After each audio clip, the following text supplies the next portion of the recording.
What's up, Paul? Good to see you, buddy. Same here, Sean. How are you? Good, man. I'm losing my voice today. I hope that's okay, but I've got some coffee. It's afternoon. I'm feeling good. There's a lot of information that we wanted to talk about today because the Colonial Pipeline is back in the news. So we thought we would jump in and kind of talk about what's going on. They are. They're back in the news. I think their CEO, I believe, was testifying in front of Congress today. Yep. Yesterday and a couple of days we've had in the last week or so, we've had some things come out about how the hack happened, why it happened, and just kind of wanted to identify some very specific things about why they were able to gain access to that data. Yeah, so we've done these vital updates from time to time, but we're doing a live vital update today. And so we wanted to talk about, basically what went wrong. There were problems that led to it that they're identifying, and now they're being held to account in front of Congress, which I think is going to have implications for companies really across America. But what were some of the things that you have identified as you've kind of researched it that's now coming out and becoming more, kind of giving us some insight? Honestly, it's pretty simple when you're looking back at how it happened, right? Yeah. And I got a little thing we'll put up here on the screen, but you're basically dealing with the three main errors that they made. They had reused passwords. The hackers were able to find those passwords on the dark web. They had unprotected VPN, didn't have multi-factor authentication turned on that. And they failed to terminate it. Why don't you tell our viewers what is a VPN? So everybody. That's a virtual private network. If you're trying to access your corporate network from a remote location, having that stuff in place to have multi-factor authentication is turned on is super important. But the other thing that's interesting to note is they failed to terminate an account of a former employee. So the actual compromised password was not even an employee that was currently employed by the company. It was someone that they just failed to delete the account, and they failed to have that simple maintenance procedure done to where that left them exposed. So did they ghost them? Did they pretend they were them? Say that again? Did they pretend they were them, or what did they do with it?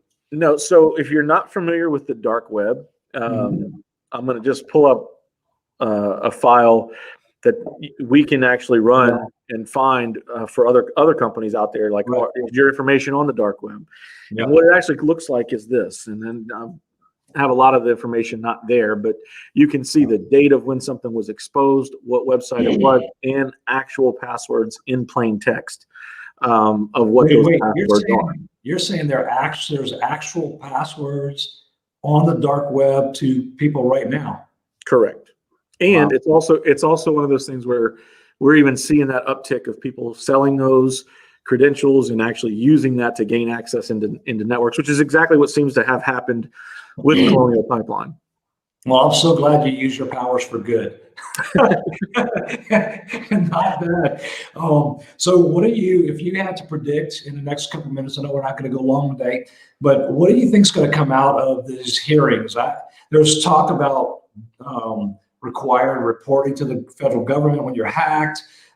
Is that going to also bleed into having to report to your customers? I think it's going to turn into that, where you're going to start seeing some regulations come into play of having to report those things, kind of like a credit report, right?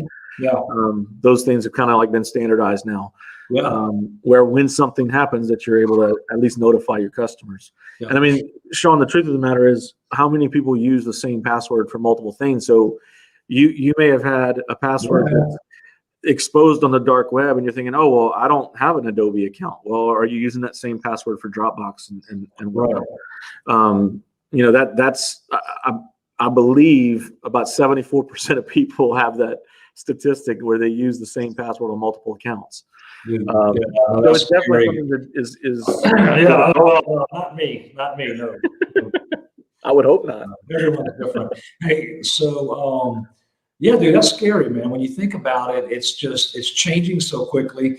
And then if I'm a business owner and I have to sit there and communicate and notify every one of my customers that, hey, you might have potentially become vulnerable because we didn't have proper protocols in place, That's kind of becoming an emerging reality. And here's the other thing with the dark web specifically, once it's there, right? Yeah. But if you're not notified and you don't know that it is actually out there on the dark web, you don't know to change it. So you really need to be monitoring it to where if something happens and something is alerting you that your password is now available on the dark web, then you know to change it. Yeah. And that's really what I want to do. We can do that for people, right? Vital. We have the platforms at Vital to do that for people. And if they want to reach out to us, they can do that. I don't know if you saw that scrolling banner we can throw down there, but we can. We'd love to hear from you if you want us to help you determine, hey, am I protected in this way? Do I have the right protocols in place? What do I need? We're glad to help you with that. Yeah, and really on this video today, I want to really focus on passwords, right? Because having a good password is the start of good security hygiene, right? And you really, the harder the password, the harder it is for a computer to crack. I mean, a lot of times you think these people, oh, they're just trying and all these passwords are hacking in. No, they're not. They just run this through a computer program and whatever sticks, sticks.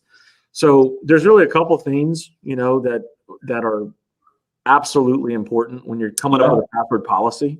So real quick, the passwords you pick should be a minimum of 8 characters in length. And now those characters, as noted in the next couple words of lines, should be incorporating both upper and lowercase letters, and it should incorporate digits and punctuation characters as well.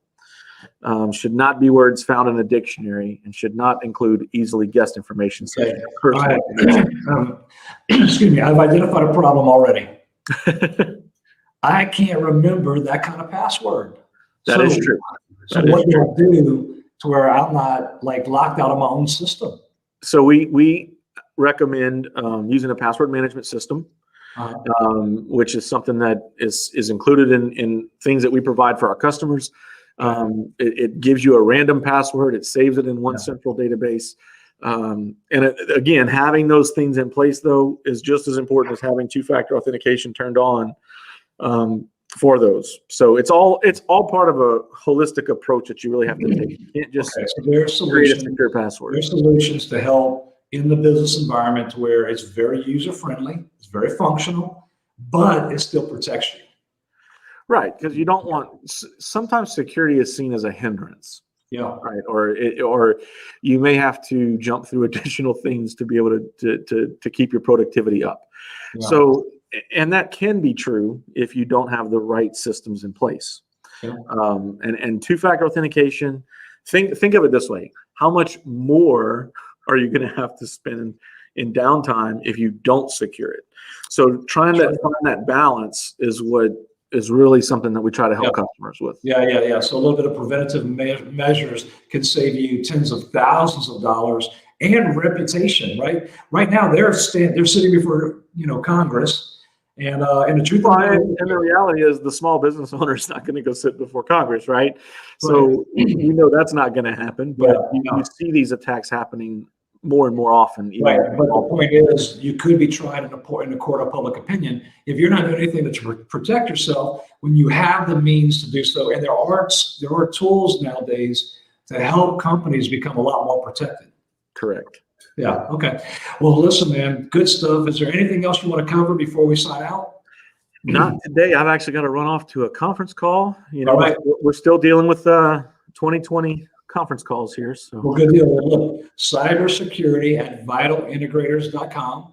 Reach out to us. We'd love to do an audit or an assessment of where you are, especially as it relates to these kind of issues. Do you have secure passwords? Hey, do you have password management? Maybe they're out there wondering, do I have any passwords on the dark web? We can run that. That's part of something that we can do.